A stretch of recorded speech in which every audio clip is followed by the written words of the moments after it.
मेरे प्यारे कृष्ण भक्तों को मेरा प्यार भरा राधे राधे। आज हम श्रीमद् भागवत के 10वें स्कंद के 49वें अध्याय में प्रवेश करेंगे, जिसमें अक्रूर जी का हस्तिनापुर जाने का वर्णन किया गया है। श्री सुखदेव जी कहते हैं, परीक्षित, भगवान की आज्ञा अनुसार अक्रूर जी हस्तिनापुर गए और वहाँ की एक एक वस्तु पर पूर्ववंशी नरपतियों की अमर कीर्ति की छाप लग रही है।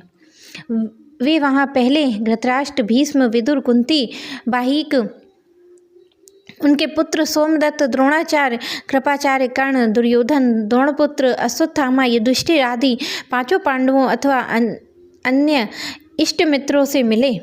जब गांधी नंदन अक्रूर जी सब इष्ट मित्रों और संबंधियों से भली भांति मिल चुके, तब उनसे उन लोगों ने अपने मथुरापुरवासी स्वजन संबंधियों की कुशल क्षेम पूछी।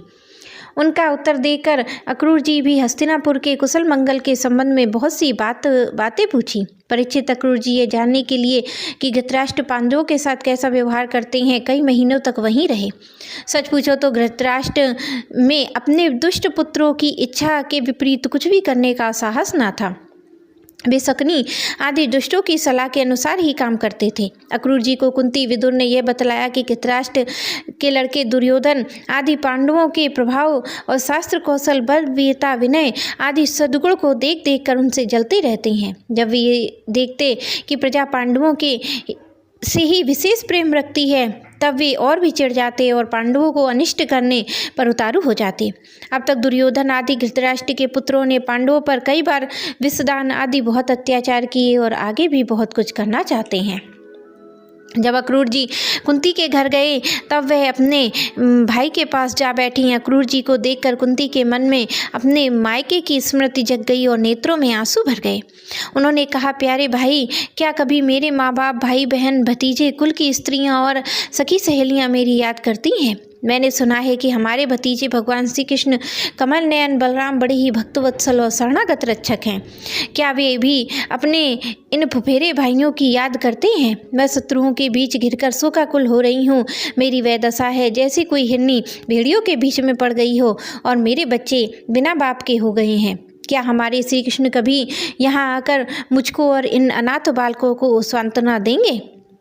श्री कृष्ण को अपने के समान समझकर कुंती कहने लगी, सच्चिदानंद स्वरूप श्री कृष्ण तुम्हारी महायोगी हो, विश्वात्मा हो और तुम सारे विश्व के जीवन दाता हो। गोविंद, मैं अपने बच्चों के साथ दुख पर दुख भोग रही हूँ, तुम्हारी शरण में आई हूँ, मेरी रक्षा करो, मेरे बच्चों को बचाओ। मेरे श्री कृष्ण, यह संसार मृत्युमय है और तुम्हारे चरणों में मोक्ष देने वाले हैं। मैं देखती हूँ कि जो लोग इस संसार से डरे हुए हैं, उनके लिए तुम्हारे चरण कमलों के अतिरिक्त कोई शरण, कोई सहारा नहीं है। श्री कृष्ण, तुम माया के लेस से रहित परम शुद्ध हो, तुम स्वयं परम ब्रह्म परमात्मा हो, समस्त साधनों योगी और उपमाया के स्वामी हो और स्वयं योग भी हो। श्री कृष्ण, मैं तुम्हारी शरण में आई हूँ, तुम मेरी रक्षा करो।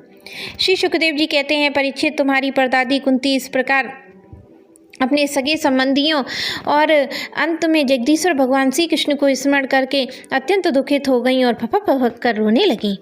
अक्रूर जी और विदुर जी दोनों ही सुख और दुख को के समान दृष्टि से देखते थे।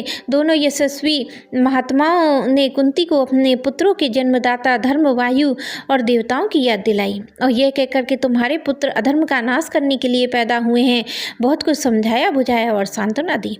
अक्रूर जी जब मथुरा जाने लगे, तब राजा धृतराष्ट्र के पास आए और अब तक यह स्पष्ट हो गया था कि राजा अपने पुत्रों का पक्षपात करते हैं और भतीजों के साथ अपने पुत्र सा बर्ताव नहीं करते हैं। अब अक्रूर जी ने कौरवों को भरी सभा में श्री कृष्ण और बलराम जी आदि का हितैषिता से भरा संदेश कह सुनाया। अक्रूर जी ने कहा, महाराज धृतराष्ट्र, आप कुरुवंशियों के उज्ज्वल कीर्ति को भी बढ़ाइए और आपको यह काम विशेष रूप से इसलिए भी करना चाहिए कि आपके भाई पांडव परलोक सिधार जाने पर अब आप राज्य सिंहासन के अधिकारी हुए हैं।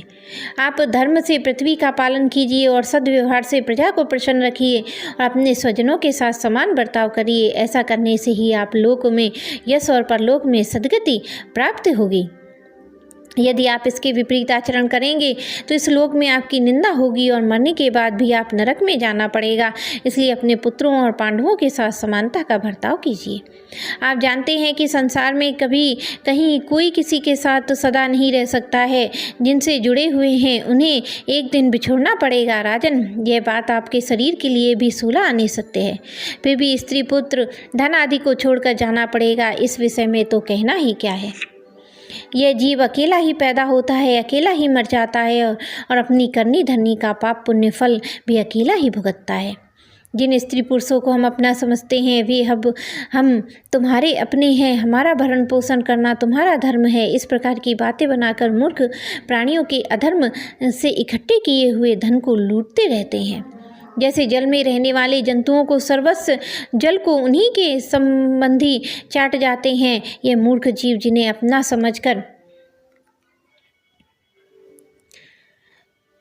अधर्म करके भी पालता पोसता है, वे ही प्राण, धन, पुत्र आदि इस जीव को असंतुष्ट छोड़कर चले जाते हैं। जो अपने धर्म से विमुख है, सच पूछिए तो वह अपना लौकिक स्वार्थ भी नहीं जानता है जिसके लिए वह यह अधर्म करता है। वे तो उसे छोड़ ही देंगे, उसे भी संतोष का अनुभव न करना होगा। वह अपने पापों की गठरी सिर पर लादकर स्वयं ही घोर नरक में गिरेगा। इसलिए महाराज ये बात समझ लीजिए कि ये दुनिया 4 दिन की चांदनी है, सपने का खिलवाड़ है, जादू का तमाशा है और मनोरंजन मात्र है। आप अपने प्रयत्न से अपनी शक्ति के चित्त को रोकिए और ममता बस पक्षपात ना कीजिए।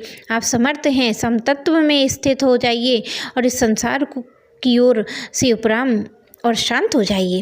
राजा धृतराष्ट्र ने कहा, दानपते अक्रूर जी, आप मेरे कल्याण और भले की बात कह रहे हैं। जैसे मरने वाले को अमृत मिल जाए तो वह तृप्त नहीं हो सकता है, वैसे मैं भी आपकी इन बातों से तृप्त नहीं हो रहा हूँ। फिर भी हमारे हितैषी अक्रूर जी, मेरे चंचल चित्त को आपकी ये प्रिय शिक्षा तनिक भी नहीं ठहर रही है, क्योंकि मेरा हृदय पुत्रों की ममता के कारण अत्यंत विषम हो गया है। जैसे स्फटिक पर्वतों के शिखर पर एक बार बिजली कौंधती है और दूसरे ही क्षण अंतर ध्यान हो जाती है, वैसे ही यह दशा आपके उपदेशों की है। अक्रूर जी ने सुना कि सर्वशक्तिमान भगवान पृथ्वी का भार उतारने के लिए यदुकुल में अवतीर्ण हुए हैं। ऐसा कौन सा पुरुष है जो उनके लिए विधान में उलटफेर कर सके। उनकी जैसी इच्छा होगी वैसा ही होगा। भगवान की माया मार्ग अचिंत्य है। उनकी माया के द्वारा इस संसार की सृष्टि करके वे इसमें प्रवेश करते हैं और कर्म फलों का विभाजन कर देते हैं। इस संसार चक्र की बेरोक टोक चाल में उनकी अचिंत्य लीला शक्ति के अतिरिक्त और कोई कारण नहीं है। मैं उन्हें परमेश्वर शक्तिशाली प्रभु को नमस्कार करता हूँ। श्री सुखदेव जी कहते हैं, इस प्रकार अक्रूर जी महाराज धृतराष्ट्र का अभिप्राय जानकर कुरुवंशी स्वज संबंधियों में प्रेम पूर्वक अनुमति लेकर मथुरा लौट आए। परीक्षित, उन्होंने वहाँ भगवान श्री कृष्ण और बलराम जी के सामने धृतराष्ट्र का वह सारा व्यवहार बतला दिया जो पांडवों के साथ करते थे, कह सुनाया, क्योंकि उनको हस्तिनापुर भेजने का वास्तव में उद्देश्य यही था। मेरे प्यारे कृष्ण भक्तों को मेरा प्यार भरा राधे राधे।